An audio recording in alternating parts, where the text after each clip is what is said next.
Upcoming board exams के लिए सबसे important question from the chapter linear programming. Linear programming में आपके पास दो तरह के रीजन बनते हैं, one is called bounded and one is called unbounded. कई बार बच्चे अनबाउंडेड में एक छोटी सी गलती कर जाते हैं, बताऊंगा इस वीडियो में वो गलती क्या है। आइए पहले एक बार क्वेश्चन देखते हैं। सर हमारे पास क्वेश्चन में वर्ड है मिनिमाइज। हमने एक फंक्शन को मिनिमाइज करना है subjected to the conditions x+3y greater than 3। तो आपके साथ मैं बहुत ही डिटेल में डिस्कस करूंगा इन इक्वेशंस को। सर पहली इक्वेशन है x+3y राइट है ग्रेटर देन इक्वल टू 3।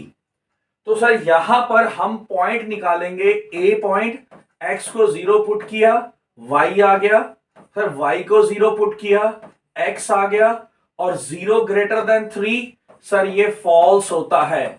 यानी कि हर इक्वेशन के लिए आपको ये 3 स्टेप शो करने ही पड़ते हैं।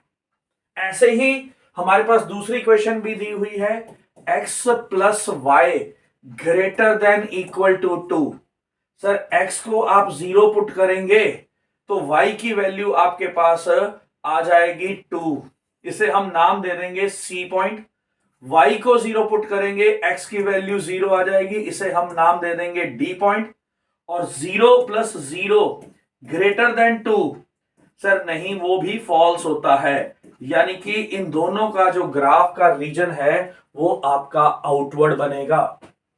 आइए इन दोनों को प्लॉट करते हैं। सर पहला है 2 0, चलिए let's take 2 here, let's take 2 here. तो सर ये हमारे पास एक ग्राफ बन गया जिसका रीजन बनेगा आउटवर्ड बिकॉज ये फॉल्स है। दूसरा जो है हमारे पास वो है 0,1 समवेयर हेयर और 0,3 समवेयर हेयर। तो सर इन दोनों लाइंस को अगर मैं ज्वाइन कर दूं और आंसर इसका भी फॉल्स बनेगा, यानी कि आउटवर्ड बनेगा। और इन दोनों रीजन को आउटवर्ड कॉमन रीजन जो दिखाई दे रहा है, और क्योंकि हमारे पास ये भी दिया हुआ है तो हम चाह के भी फर्स्ट क्वाड्रेंट के बाहर नहीं जा सकते। तो सर ये रीजन रहेगा आपका जो मैंने शेड किया है। और इस रीजन में अगर आप ध्यान देंगे सर एक ये पॉइंट है, एक ये पॉइंट है और एक ये पॉइंट है। तो हमारे पास 3 पॉइंट आए। इस पॉइंट का नाम हम ऑलरेडी क्वेश्चन में डिफाइन कर चुके हैं। ये पॉइंट है आपका x3,0, यानी कि एक पॉइंट है आपका b3,0। सर इस पॉइंट का भी नाम हम ऑलरेडी क्वेश्चन में डिफाइन कर चुके हैं जो कि है आपका point c, that is 0,2। Sir एक पॉइंट मिसिंग है, ये वाला, चलिए इसको नाम दे देते हैं e पॉइंट। सर ये ई पॉइंट कैसे निकलेगा? जो भी पॉइंट आपका क्वाड्रेंट के बीच में आएगा वो पॉइंट ऑफ इंटरसेक्शन है जो क्वेश्चन में लाइंस दी गई हैं। तो सर यहां पर हमारे पास दो लाइंस हैं, x+3y = 3 एंड x+y = 2। इन दोनों को सॉल्व कर लेते हैं। 2y = 1, सर y की वैल्यू 1/2 आ गई और x की वैल्यू मेरे को दिखाई दे रही है 4 - 3/2। तो सर हमारे पास यहां पर e पॉइंट भी आ गया 3/2, 1/2। तो जब हमने इन सभी पॉइंट्स को निकाल लिया तो अब इन तीनों पॉइंट्स का हम चेक करेंगे कि पॉइंट ऑफ मिनिमा कहां लाई कर रहा है। और वो पॉइंट ऑफ मिनिमा चेक करने के लिए अब हम क्या करेंगे, सर इन तीनों पॉइंट्स की वैल्यू को z में पुट कर देंगे। अगर इन तीनों वैल्यूज को हम z में पुट करेंगे तो सर पहली वैल्यू मेरे को 9 आंसर देगी, सर दूसरी वैल्यू मेरे को 10 आंसर दे रही है और तीसरी वैल्यू मेरे को 7 आंसर दे रही है। यानी कि ऑन सब्स्टिट्यूटिंग दीज 3 पॉइंट्स, ये 3 पॉइंट्स कौन से हैं सर? जहां पर हमारा बॉन्डेड रीजन जो मीट कर रहा है, फिजिबल रीजन के 3 पॉइंट्स जो हैं, उन तीनों पॉइंटों में से 9, 10 और 7 जो है सबसे छोटी वैल्यू है। और मेरे को पक्का यकीन है आप लिख के आने वाले हैं कि मिनिमम वैल्यू ऑफ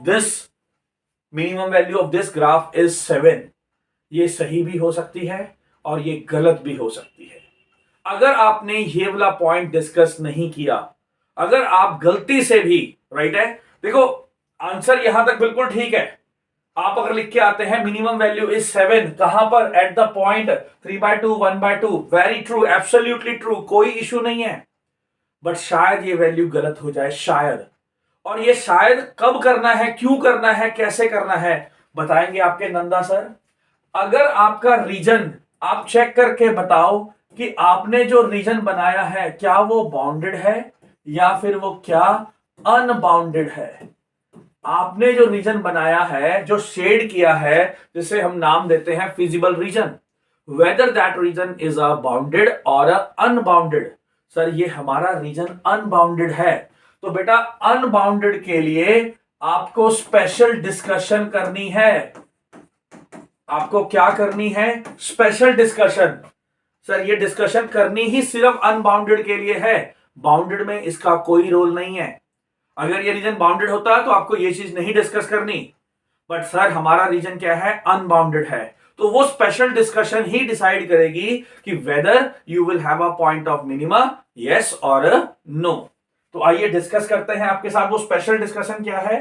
सर उस स्पेशल डिस्कशन में आप क्या करेंगे, अपनी जो z की वैल्यू है, उस z की वैल्यू को लेस देन 7 यानी कि मिनिमम वैल्यू जो आपने कैलकुलेट की है, याद रखिएगा z की वैल्यू को आप रिप्लेस करेंगे, यानी कि फंक्शन में जिसे मिनिमाइज करना है उसे लेस देन सॉल्व लेंगे, किसके लिए? मिनिमम वैल्यू के लिए। And what is the minimum value we have calculated? 7। और उसके बाद आप इसको प्लॉट करोगे सर उसी रीजन में, ऑन द सेम ग्राफ। अगर मैं प्लॉट करना चाहता हूं, x को 0 पुट करेंगे तो y की वैल्यू कितनी आ जाएगी आपके पास? 1.4।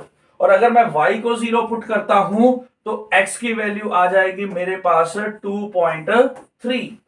और इन दोनों को जब मैं प्लॉट करूंगा 1.4, सर 1.4 क्योंकि ये पॉइंट मेरा क्या था? सर ये पॉइंट था मेरा 0,2 और ये पॉइंट था मेरा 0,1, तो 1.4 इसके बीच में कहीं आएगा, बिल्कुल आएगा सर। 2.3, सर ये जो पॉइंट था मेरा 3,0 है और ये पॉइंट मेरा 2,0 है और 2.3 समवेयर इसके बीच में आएगा। अब यहां पर आपको एक बात का ध्यान रखना पड़ेगा बेटा जी, बहुत इंपॉर्टेंट चीज बता रहा हूं। इन दोनों पॉइंटों से एक लाइन आएगी, क्या वो लाइन इस पॉइंट से तो नहीं पास कर रही? इसे चेक कर लीजिए। सर ये जो पॉइंट है मेरा कौन सा पॉइंट था? सर ये था 1/2 एंड 3/2। अगर मैं इस z में पुट करके चेक करूं, सर 1/2 पुट करके चेक कर रहा हूं तो सर 3 पुट, तो ये 3/2 into 3 plus 5 into 1/2, sir 9 plus 5/2, answer is 7। Yes sir ये सेटिस्फाई कर रहा है।